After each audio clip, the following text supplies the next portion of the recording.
संगमनेरमध्ये बाळासाहेब थोरातांनी टीका केलेली सकाळी रॅली निघाली होती गावात, त्यात माणसं थांबायला तयार नाहीत. त्या रॅलीकडे अनेकांनी पाठ फिरवली, कारण नगरपालिका कोणाच्या ताब्यात द्यायची हे मतदारांनी ठरवलेलं आहे म्हणत थोरातांनी निशाणा साधलाय. वर्ध्यात नगर परिषद निवडणुकीच्या प्रचाराचा शेवटचा दिवस असून काँग्रेसकडून प्रचार रॅली काढण्यात आली आणि या रॅलीत माजी सैनिक मोठ्या संख्येने उपस्थित होते. तसंच वर्ध्यात काँग्रेसचा विजय होईल असा दावा काँग्रेसचे नगराध्यक्षपदाचे उमेदवार सुधीर पांगोळी यांनी केलेला आहे. यवतमाळच्या उमरखेडमध्ये भाजपचे उमेदवार निधी भुतडा यांच्या प्रचारासाठी WWE चॅम्पियन दलीप सिंग राणा यांच्या रोड शोचं आयोजन करण्यात आलं. यावेळी द ग्रेट खलीला पाहण्यासाठी नागरिकांनी मोठी गर्दी केली. जळगाव जिल्ह्यातील 12 प्रभागांच्या निवडणुका पुढे ढकललेल्या आहेत. 4 डिसेंबरला नव्यानं निवडणुका कार्यक्रम जाहीर केला जाईल अशी माहिती जिल्हाधिकाऱ्यांनी दिली आहे.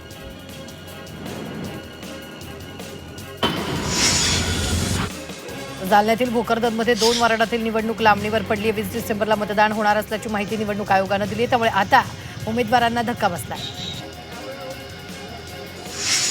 कोल्हापूर महानगरपालिका प्रारूप मतदार याद्यांमधील घोळ वाढत चाललेला. आतापर्यंत प्रारूप मतदार याद्यांवर तब्बल 568 हरकती नोंदवल्यात. त्यामुळे मतदारांकडून तीव्र नाराजी व्यक्त केली जाते. येवल्यात नगर परिषद निवडणुकीसाठी प्रशासनानं तयारी पूर्ण केली आहे. आज मतदान पेट्या आणि आवश्यक निवडणूक साहित्याचं वाटप करण्यात आलं. सर्व मतदान केंद्रावर साहित्य सुरक्षितरित्या पोहोचावं यासाठी विशेष पोलीस बंदोबस्तही ठेवण्यात आला. नाशिकच्या पंचवटी विभागात मतदार याद्यांवर 800 हरकती दाखल झाल्यात. मतदार यादीमधील घोळाबाबत नागरिकांनी तक्रारी नोंदवल्यात. मनपाच्या विभागीय कार्यालयात हरकतींचा गठ्ठा साचलाय. नागपुरातील 4 नगरपालिका निवडणुकांना स्थगिती दिली आहे. कामठी नगरखेडमधील प्रत्येकी 3 जागांची निवडणूक पुढे ढकलली आहे. काटोल रामटेकमधील 2-2 जागांचीही निवडणूक पुढे ढकलली आहे. जळगावच्या नशिराबाद इथे नगरपंचायत निवडणुकीत भाजप शिवसेना युतीच्या उमेदवारांच्या प्रचारार्थ भव्य रॅली काढण्यात आली. रॅलीत मंत्री गुलाबराव पाटील, भाजपचे आमदार सुरेश भोळे यांच्यासह पदाधिकारी कार्यकर्त्यांचा मोठ्या संख्येनं सहभाग होता. सोलापुरात काँग्रेसच्या माजी नगरसेविका श्रीदेवी फुलारे यांनी भाजपमध्ये प्रवेश केला. मुख्यमंत्र्यांच्या सोलापूर दौऱ्यादरम्यान फुलारेंनी भाजपमध्ये प्रवेश केला. त्यामुळे सोलापूरमध्ये काँग्रेसला हा मोठा धक्का मानला जातोय. वडोदरा इथं झालेल्या WKI इंटरनॅशनल कराटे स्पर्धेत महाराष्ट्राची आराध्या पांडे हिनं कुमितेमध्ये सुवर्ण आणि कातामध्ये कांस्य पदक जिंकत भारताचा झेंडा अभिमानानं उंचावलाय.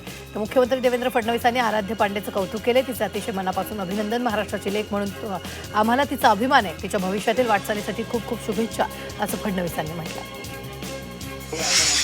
जळगावच्या नशिराबाद इथं मंत्री गुलाबराव पाटलांकडून धार्मिक सौंदर्याचं दर्शन झालं. भाषण सुरू असताना जवळील मशिदीतून अजान सुरू होताच गुलाबराव पाटलांनी आपलं भाषण थांबवलं. यावेळी अजान संपेपर्यंत संपूर्ण व्यासपीठावर शांतता पाळण्यात आली.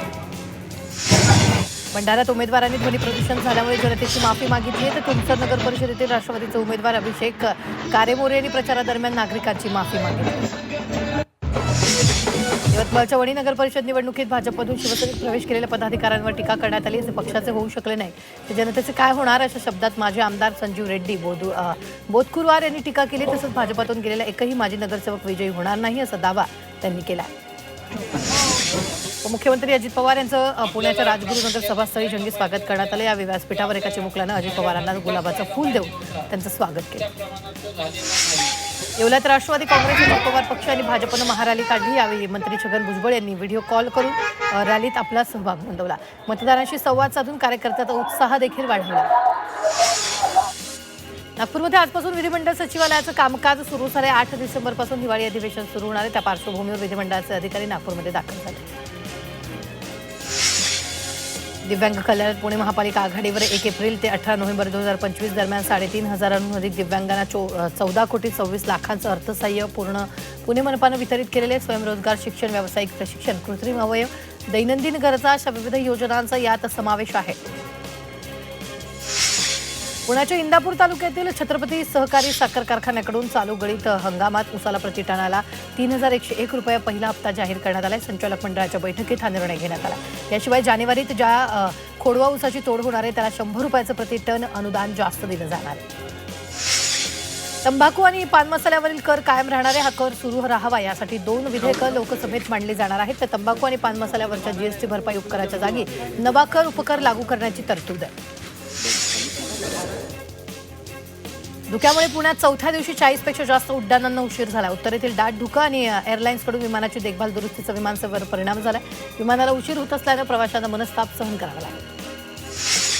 संभाजीनगर ते परभणी दरम्यान 177 किलोमीटर अंतरात रेल्वेमार्ग दुहेरीकरण प्रकल्पासाठी जमीन संपादनाची प्रक्रिया सुरू होते. किती जमीन लागणार याची मोजणी झाल्यानंतरच किती मालमत्ता बाधित होणार हे समजणार आहे. तर मनमाड ते परभणी या दुहेरीकरणाला सुरुवात झाली. आता छत्रपती संभाजीनगर ते परभणीचे दुहेरीकरण होत आहे. जिल्हाधिकारी कार्यालयासमोर शेतकऱ्यांनी विविध प्रलंबित मागण्यांसाठी मंजिरे वाजवत अनोखं आंदोलन केले. प्रशासनाचं लक्ष वेधून घेण्यासाठी पारंपरिक ग्रामीण पद्धतीनं मंजिरे वाजवत शेतकरी मोठ्या संख्येनं उपस्थित झाले होते. सातबारा कोरा करावा, शेतकऱ्यांना कर्जमाफी द्यावी, तसंच यंदाच्या हंगामातील प्रमुख पिकांना योग्य आणि हमीभाव द्या, अशा विविध मागण्यांसाठी आंदोलन करण्यात आले. संभाजीनगरमधील डॉक्टर बाबासाहेब आंबेडकर मराठवाडा विद्यापीठाच्या पीएचडी पेट 2024 प्रक्रियेला तब्बल 18 महिने उलटले. मात्र अजूनही विद्यार्थ्यांना तात्पुरते प्रवेशपत्र, अंतिम निश्चिती आणि उजळणी वर्ग वेळापत्रकही मिळालं नाही. या विलंबानं होणाऱ्या प्रक्रियेमुळे पुढील संशोधनासह फेलोशिप रद्द होण्याची भीती विद्यार्थ्यांना. संभाजीनगरच्या शासकीय वैद्यकीय महाविद्यालय आणि रुग्णालयातील एसबीबीएसच्या जागा 250 पर्यंत वाढवण्याची तयारी सुरू आहे. एमबीबीएसच्या जागा याशिवाय पीजीच्या जागाही वाढणार आहेत. त्यामुळे घाटी रुग्णालयात काही वर्षात सोयी सुविधेत वाढ होणार आहे. यासाठी निरीक्षकांनी रुग्णालयात पाहणी केली.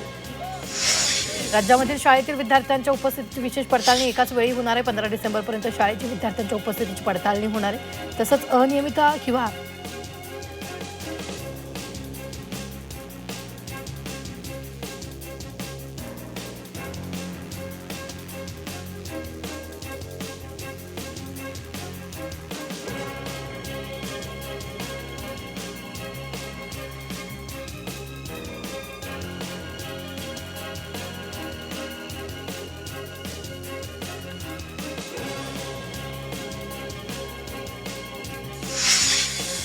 पुण्यातील शिक्रापूर इथं वन विभागानं लावलेल्या पिंजऱ्यात आणखी एक बिबट्या जेरबंद झालाय. 5 वर्षीय वयाचा नर प्रजातीचा हा बिबट आहे. मात्र अद्याप या परिसरात बिबट्यांची संख्या मोठ्या प्रमाणात असून बिबट्यांना जेरबंद करण्याचं मोठं आव्हान वन विभागापुढे आहे. 1 लाखांहून अधिक प्राणीप्रेमींनी भटक्या कुत्र्यांसाठी सर्वोच्च न्यायालयात स्पीड पोस्ट पाठवले. प्राणी कल्याणासाठी आमच्या लोकशाही व्यवस्थेत रस्त्यावरील कुत्र्यांसाठी आम्ही कायदेशीररित्या लढत राहू, असं प्राणीप्रेमींनी म्हटलंय.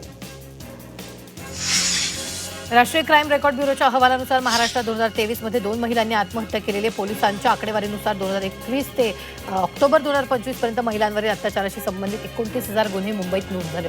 यामध्ये 12 महिलांच्या हत्येची नोंद झाली आहे. निवडणुकीच्या पार्श्वभूमीवर पोलीस अलर्ट मोडवर आले. अकोट शहरात कारवाई करत पोलिसांनी अवैध शस्त्र साहित्यासह एकाला अटक केली. या प्रकरणी पुढील तपास सुरू आहे. पुण्यात दुकानदाराचा चाकू हल्ल्यात मृत्यू झाला. दुकानापुढे गोंधळ घालत बसत जाऊ नये असं म्हटल्याच्या कारणावरून त्याच्यावर चाकूनं वार करण्यात आला. यात त्याचा उपचारादरम्यान मृत्यू झाला.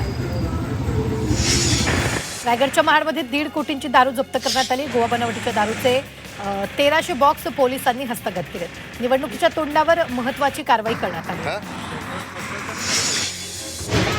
मालेगाव तालुक्यातील डोंगराळे चिमुकली अत्याचार प्रकरणी आरोपी विजय खैरनार मालेगाव न्यायालयात हजर करणारे विशेष सरकारी वकील म्हणून उज्ज्वल निकम यांची नियुक्ती शासनाकडून करण्यात आल्यानं आजची सुनावणी व्हिडिओ कॉन्फरन्सिंगद्वारे केली जाईल. प्रत्यक्षात उपस्थित केलं जाईल, यावर सर्वांचं लक्ष लागेल.